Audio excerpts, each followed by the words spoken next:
Boa tarde, Fê Vasques aqui. Espero que vocês estejam bem. Que essa sexta seja mais uma sexta-feira de paz, de muita alegria em Jesus. E eu tenho algo muito legal para compartilhar com vocês hoje, né? Eu já venho falando aqui, né, algumas mudanças que ocorreram em mim. O cabelo é uma delas, né? Que a gente estava direto com ele preso. E recebi muitos feedbacks legais sobre o meu cabelo. Eu estou muito feliz. Mas mais do que o feedback das pessoas, ter feito isso com o auxílio de Deus, né? Hoje eu percebo que nada na minha vida é secular. Tudo é voltado para Ele. Ele se importa com tudo. Ele se importa com o meu cabelo. Ele se importa comigo. Ele se importa quando eu estou triste, quando eu estou feliz. E que eu posso compartilhar tudo com Ele, né? Nós somos íntimos, nós somos parceiros e Ele quer participar disso, Ele quer rir e chorar comigo. Isso é muito bom, né? Quantas das vezes a gente quer um colo para chorar e a gente não tem? A gente não tem noção do que temos. Temos um Deus que está o tempo todo disposto a nos abraçar, a estar conosco em todos os dias. E para não ficar com as minhas palavras, eu quero compartilhar com vocês 2 textos, tá? Que está falando sobre a mesma coisa. E hoje eu quero parar para meditar sobre Judas, o traidor, né, o Iscariote. Em Mateus 26, vai falar sobre um jantar, que é o que aconteceu em Betânia, né? E aí vai dizer o seguinte: e estando Jesus em Betânia, em casa de Simão, leproso, aproximou-se dele uma mulher com um vaso de alabastro, com um unguento de grande valor, e derramou-lhe sobre a cabeça, quando ele estava sentado à mesa. E os seus discípulos, vendo isso, indignaram-se, dizendo: por que este desperdício? Pois este unguento podia vender-se por grande preço, dar-se o dinheiro aos pobres. Jesus, porém, conhecendo isso, disse-lhes: por que afligis esta mulher? Pois praticou uma boa ação para comigo. Porquanto sempre tendes convosco os pobres, mas a mim não me haveis de ter sempre. Ora, derramando ela este unguento sobre o meu corpo, fê-lo preparando-me para o meu sepultamento. Em verdade vos digo, que onde quer que este evangelho for pregado em todo o mundo, também será referido o que ela fez para a memória sua. No 14 diz assim: então um dos 12, chamado Judas Iscariote, foi ter com os príncipes dos sacerdotes e disse: que me quereis dar? Eu vou lhe entregarei. E eles lhe pesaram 30 moedas de prata, e desde então buscava oportunidade para o entregar. Em João 12 também vai falar sobre essa refeição, né? E aí o título diz: Maria unge com unguento os pés de Jesus. Foi, pois, Jesus 6 dias antes da Páscoa a Betânia, onde estava Lázaro, que falecera, e a quem ressuscitara dos mortos. Fizeram-lhe, pois, ali uma ceia, e Marta servia, e Lázaro era um dos que estavam à mesa com ele. Então Maria, tomando uma libra de unguento de nardo puro, de muito preço, ungiu os pés de Jesus, e enxugou-lhe os pés com seus cabelos, e encheu-se a casa do cheiro do unguento. Então um dos seus discípulos, chamado Judas Iscariotes, filho de Simão, o que havia de traí-lo, disse: por que não se vendeu este unguento por 300 dinheiros, e não se deu aos pobres? Ora, ele disse isso não pelo cuidado que tivesse dado dos pobres, mas porque era ladrão, e tinha bolsa, e tirava o que ali se lançava.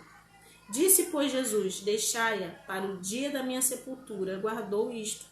Porque os pobres sempre os tendes convosco, mas a mim nem sempre me tendes. Olha que legal, né? E eu queria parar para refletir com vocês. Esses dias eu tenho refletido muito sobre a parábola das 10 virgens. Quando eu era adolescente, eu fiz uma peça, né? E era exatamente sobre isso. E chegava o momento, né, das virgens com as suas lamparinas, e as loucas ali, né? As irmãs apagaram a sua lamparina, e aí a trombeta soou, né? E quando o noivo chamou para as bodas do cordeiro, as prudentes entraram para o descanso do Senhor, mas as loucas não puderam entrar. E desde aquela época, isso mexeu muito comigo. Hoje eu tô com 33 anos, na época eu tinha 15 para 16 anos. E esses dias eu estava pensando muito sobre isso. Só que a gente tem muitos extremos, porque muitas das vezes nós que estamos caminhando com Jesus, que estamos mortificando o nosso eu, o nosso ego, a gente ainda se coloca no lugar dessas virgens loucas. Achamos que o dia do Senhor vai vir para nós como uma surpresa. Porém, Jesus deixou bem claro que Ele nos chama de amigos e ninguém esconde nada dos seus amigos. Nós estaremos preparados sim, porque Ele já venceu todas as coisas. Nós já sabemos o final. Mas todos os dias nós temos medo. E aí isso ficou na minha mente. Isso ficou queimando a minha mente. Porque eu falei assim, cara, mas tem também pessoas que vão ser pegas de surpresa naquele dia. E na nossa conversa no grupo de mulheres do DNA 2, a Inês falou algo muito bom, né? Que abriu nossos olhos e que nos ensina a temermos Deus não com medo, mas com respeito. É nos colocando no lugar de servos obedientes à sua palavra. Que ela disse assim, que tem pessoas que deixam para a última hora o arrepender, né? E aí onde é que eu quero chegar com isso? Ontem eu estava vendo o filme e o vento levou. E é muito interessante uma cena do final do filme que a Scarlett vê o cara que ela falou que ela amava indo embora. E ela fecha a porta de casa. Ela entra para dentro de casa, fecha a porta e fala assim, amanhã eu vou resolver isso. O cara tá indo embora, mas ela falou que amanhã ela resolveria isso. E aí quando ela tá sentadinha ali na escada, ela fala assim, ela resolve voltar para casa dela, porque ela acha que quando ela voltar para a fazenda, né, em Tara, o seu marido vai estar de volta. E é claro que a gente sabe que isso não vai acontecer. Ele não vai voltar. O filme deixa claro que ele está indo embora. Como é que você diz que você ama alguém? Você está vendo esse alguém se afastando de você. E você não vai correr. Você não vai largar tudo e vai atrás dessa pessoa. Ou seja, então esse amor que você dizia que sentia não era amor. Ou então não era suficiente para fazer você largar todo o seu comodismo e correr atrás do seu amor. E olha que interessante, Judas caminhou 3 anos e meio com Jesus. E mesmo assim, ele não quis mudar de vida. Ele era o tesoureiro dos discípulos e ele roubava. Ele roubava da mesa das mulheres dos discípulos. Ele roubava da mesa do próprio Jesus, que era responsável pela sua mãe, que tinha suas responsabilidades. Né? Tinham pessoas que botavam dinheiro ali para que esse ministério avançasse. E Judas roubava. E você não vê em momento nenhum Jesus acusando Judas. Né? Jesus lavou os pés de Judas. Jesus deu a ceia para Judas. Né? As atitudes de Judas não mudou as atitudes de Jesus. Em 3 anos e meio, Jesus nunca foi indiferente com Judas. Nunca acusou Judas, falando que ele o trairia. Porém, a palavra também diz que maldito era aquele homem que entregaria o filho do homem para a morte. E depois a gente vai ver que Judas ele acaba se enforcando, ele se mata. Né? Mas, poxa, Fê, Judas não teve tempo de arrependimento? Teve sim, ele teve 3 anos e meio para cair em si e falar, cara, eu estou fazendo algo errado, eu não posso estar roubando as pessoas. E olha que interessante lá em Mateus, né, em Mateus no 26, no versículo 15, diz assim, que me queres dar? E eu vou lhe entregarei. Judas ali, deliberadamente, ele se vendeu, né? E às vezes a gente está achando que estamos fazendo coisas para Deus, que estamos adorando a Deus e não estamos adorando nada mais do que o nosso próprio ego. Nós estamos nos colocando no lugar que é dele. Judas perguntou o que poderiam dar para ele, para que ele entregasse Jesus. Jesus não pediu nada de valor. Ele deliberadamente, ele se entregou por favor de muitas vidas. É diferente, né? E olha que coisa louca. Esse cara andou com ele 3 anos e meio e não conseguiu enxergar a benevolência do nosso papai. Então, quando a gente para meditar em tudo isso, a gente começa a entender que as 5 virgens loucas Não é que elas não estivessem andando com Deus, não é que elas não tivessem tido a revelação de que o noivo voltaria, mas elas deliberadamente decidiram não se arrepender. Elas decidiram deixar para amanhã, elas decidiram empurrar com a barriga, né? Elas decidiram fazer como a Scarlett, fechar a porta e voltar para dentro de casa. Problema dele que ele vai embora. E o que a gente está fazendo aqui hoje? Nós estamos abrindo a porta da nossa casa, estamos largando tudo e correndo atrás do nosso amado. Porque por mais que ele esteja longe nesse momento, nós não queremos ficar longe dele eternamente, nós queremos viver com ele para sempre. Então esse é a nossa luz, essa é a nossa lâmpada, esse é o nosso gás, para seguir.